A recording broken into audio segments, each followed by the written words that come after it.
and welcome back to my YouTube channel. In this video, we are going to talk about astrology in the context of trauma, because there are actually a couple of things in your natal chart, but also in transits that predict traumatic events. And obviously, when we think about the current situation in the world, there is a lot of trauma going on. So what is really triggering the traumatic events that are happening in the world?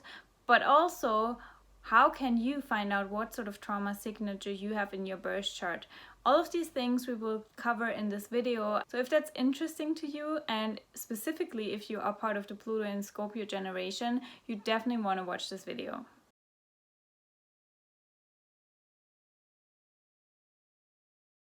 So I was really inspired to talk about trauma today, and trauma and astrology, and how you can find trauma signatures in the birth chart, because I saw a lecture that Mark Jones did. He's an amazing evolutionary astrologer, and I was mind blown by his lecture, and it really inspired me to think about the traumatic events of 2020 and how the transits and everything that is going on in the world right now correlate with each other, right? And actually, what I found out, or what I realized, was really that Saturn in Aquarius has a lot to do with trauma and with facing trauma.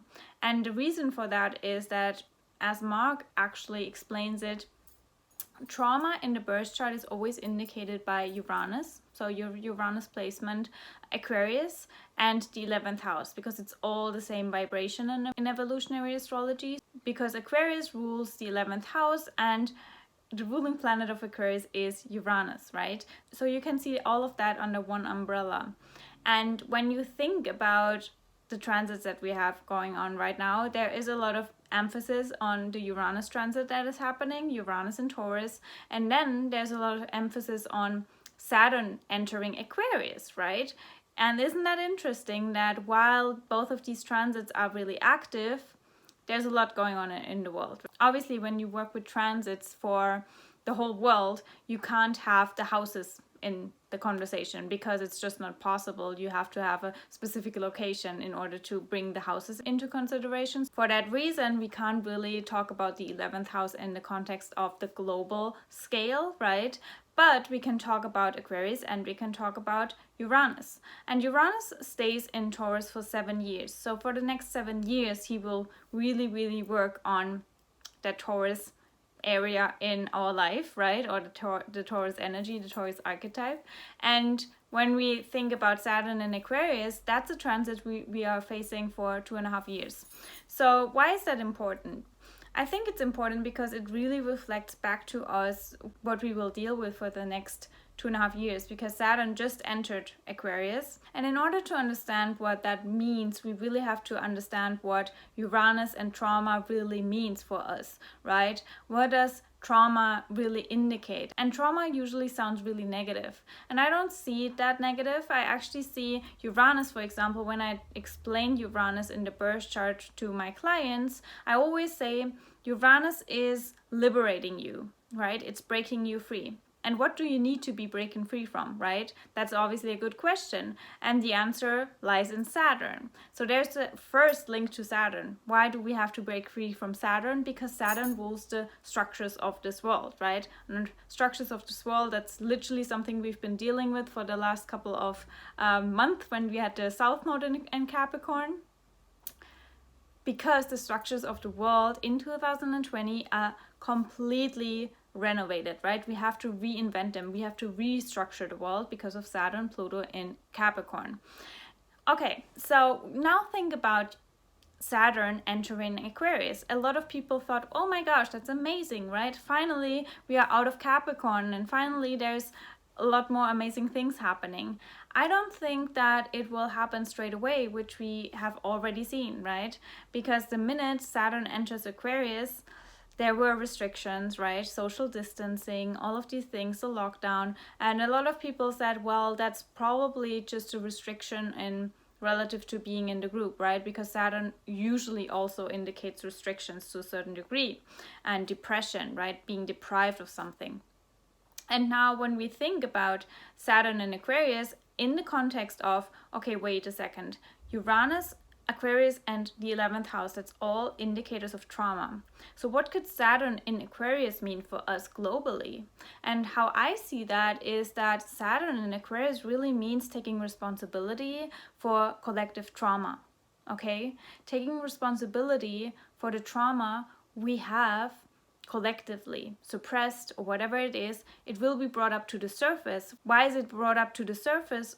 Well, because of Jupiter and Pluto conjunctions. 3 we have this year, right? 3 Pluto-Jupiter conjunctions that reveal every secret that has been in the government, in the structures of the world, and everything, right, on the global scale, because again, Capricorn, Saturn rules the structures of the world. So all of the secrets that we have hidden under a rug, right, that have been suppressed, all of these things, the rules, the laws that are really not in alignment with our true values, which I will talk about in a second, all of these things will be brought up to the surface. And when Saturn is then in Aquarius for the next 2.5 years, collectively we will face all of these traumas, right? And it started with definitely the whole topic of racism, right?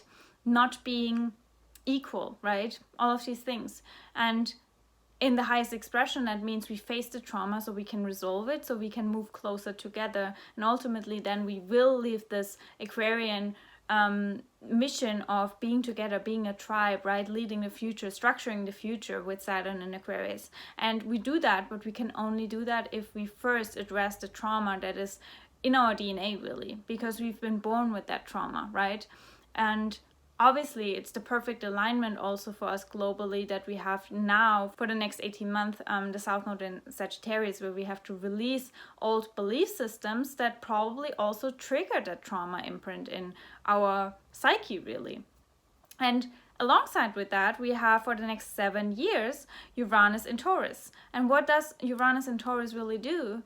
It's shocking events, traumatic events, relative to our values, relative to our survival instinct. And we can already see that, right? Our values, that's also, you know, the things that we believe in, that we literally built our whole life on, because it was the foundation of our belief system. It was the foundation of what we thought would be true, right? That's completely shaken up because all of a sudden these secrets come out and we're like, oh my gosh, everything that I valued was based on an illusion. Everything that I valued was a lie. So I literally built my whole life on a lie. And that's a intense trauma for a lot of people when they finally wake up to how the world actually works, right? And that, you know, that's why we talk about, you know, spiritual awakenings can be really shocking, because you realize how this world really works, right? Who really is behind everything, that everything the media is telling you is not true. Like, all of these things can be really shocking when you base your whole life on that, right? And that's the first hit for Uranus and Taurus. Obviously, we can also bring it back to, you know, money and resources and all of that, but we can also already see that it's really, really shocking for people to find out that the people they believed in, the systems they believed in, everything they valued is actually a lie. And they have to rethink their values. Obviously, when we think about Uranus, you can also already see that Uranus, yes, trauma, but liberating, right? Because we need to be shaken up, right? We need these shocking events in order to wake up. So it's definitely the highest expression of Uranus, as I said earlier, is to liberate us. But the liberation doesn't come smoothly, right? We don't just wake up and are liberated. No, we have to be really, really in our face, be waken up, be shaken up. And that's the traumatic events that Uranus can cause, and why Uranus transits are not always a smooth ride, right? And I think it's a perfect alignment that Saturn at the same time is in Aquarius, at least for 2.5 years. We have that. I see it as a supportive energy and vibration, because Saturn in Aquarius, again, is taking responsibility for our trauma too. And I want to talk about the Pluto in Scorpio generation in that context. Why? Because when we see Pluto in Scorpio from the lens, or through the lens of evolutionary astrology, it's really, you know, the Pluto polarity point in that context is in Taurus. So I see for the Pluto in Scorpio generation that this Uranus transit through Taurus, so basically over their Pluto polarity point, is a massive trigger. But I think in a positive way, because the Pluto and Scorpio generation, what are they here for? They are also here, obviously, to reveal the secrets, but why? They reveal the secrets in order to transform our values, right? Transformation, Pluto, death and rebirth of our values. What we really value has to come to the surface. And we don't value these illusions. We don't value these lies. That's why we have to bring them to the surface, right? The Pluto and Scorpio generation, these are the kids that really tell their parents, Mom, this doesn't work like that. You can't trust the media.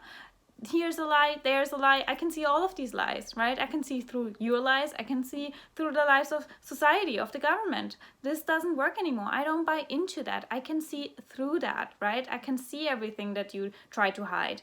It doesn't work anymore. And I won't build my life based on that foundation of a lie. I won't. So I feel like now that all of these things come to the surface, the Pluto and Scorpio generation is like, finally, the whole world sees what I've been seeing my whole life. And it can feel for these people as if they have been preparing for that their whole life. And a while back, I did a video about the Neptune Uranus in Capricorn generation, that many of them have Pluto and Scorpio. And it's not a surprise, right? Because they also needed to have Uranus in Capricorn natally. Why? Because what you experience with Uranus in Capricorn is really complete loss of control over your life, because you feel powerless to a certain degree. That's a trauma. You feel powerless relative to building your own life, relative to structuring your whole life, right?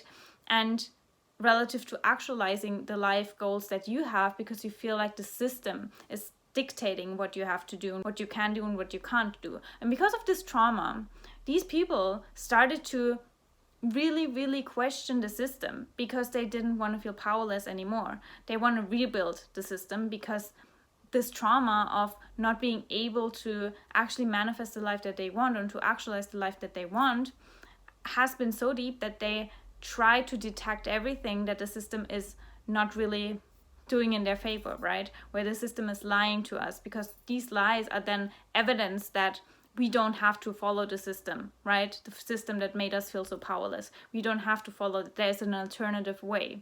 And again, then bring it back to Saturn in Aquarius, where we take responsibility for all of the trauma. We can really create a new world and structure the new world. And I think it's really mind-blowing how all of that fits together, right? And just to explain the vibration of Uranus once again, because I said that, Saturn rules the structures of this world. And when you see the planetary lineup, it's Saturn, and then we have Uranus, and then we have Neptune, and then we have Pluto. And it makes total sense, because with that you can see that when Uranus is working its magic, so to speak, he will move us closer to Neptune, which is like consciousness of one, right? Divine consciousness, the connection to the universe, and then to Pluto, which is the connection to our soul, right? Which we all strive for. That's what we all strive for. And I just thought it would be mind-blowing to share that in context with everything that is going on in the world. And another really mind-blowing thing in that context is that trauma always relates to issues or blockages when it comes to your own breath and breathing. Because think about it, when you have a shocking event, what happens actually is that you stop breathing for a second, right? You stop breathing, and that can actually manifest itself or remain stuck, so to speak, in your system, right? Where your natural breathing rhythm is interrupted and will never be back to normal until you resolve that trauma.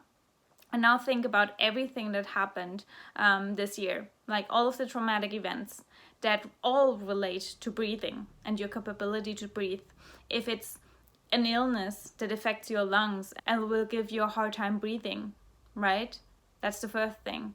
Or if it's, the topic of racism again, which is a trauma imprint in itself, but how did that person die that triggered the whole topic, right? He couldn't breathe. I can't breathe.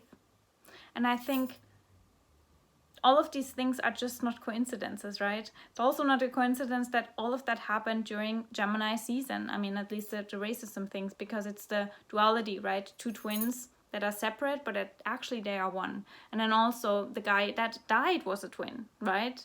And Gemini also rules the lungs. So it all comes full circle. And I think we can literally see how the universe is lining up every transit right now perfectly to really, really, really help us create a new world. And every single person, as I said earlier, that is living right now in this moment, on this planet, in history, in this time in history, is here for a reason. We are all puzzle pieces of the change, right? And I think the best thing we can really do is to look at our own birth chart and understand what our puzzle piece is, right? What puzzle piece we are in this whole transformation and creating the new world. And our cosmic blueprint, I can say it over and over again, is the direct way to understand why we are here, right? And what we can do in this situation in the upcoming years, because it's nothing that will happen overnight, because the system was not built overnight. So we have to put in the work, which Saturn rules, you know, time, right? Really, really taking the time. I think the next 2.5 years will definitely create a big change. I mean, after this year, nothing will be the same anyways. So I'm really curious to see how this will unfold. And if you would like to have more clarity around your own trauma signatures or your birth chart, you can find links down below in order to book a reading as well. But first of all, I would like to know how you personally experience the current situation in the world.